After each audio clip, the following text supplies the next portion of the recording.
Hello and welcome back to another video.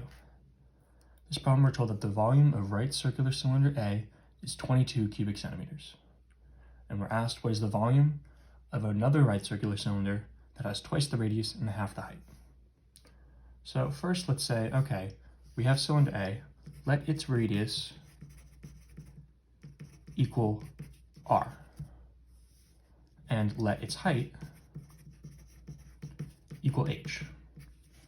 So the volume of a right circular cylinder can be found by the equation V, where V is the volume, is equal to pi r squared h, where r is the radius and h is the height.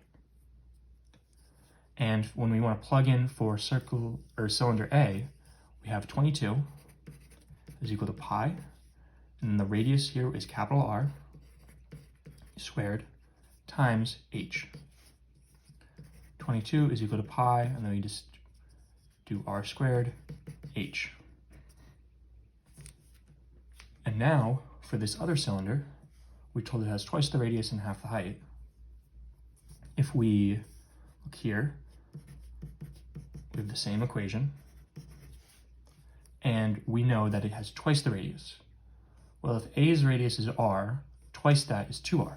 So the volume is equal to pi times 2r squared, and half the height of cylinder A would be h, which is the height of cylinder A.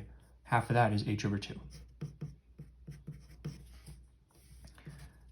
Now we can simplify this. We have pi times 2 squared is 4 times r squared is r squared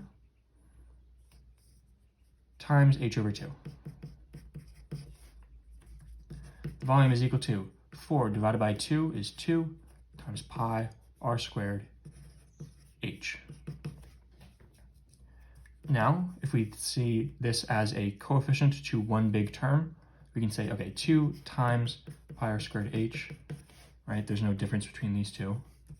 And we know that pi, capital R, make sure it's capital R, pi r squared h is equal to 22. This is just the volume of the cylinder A.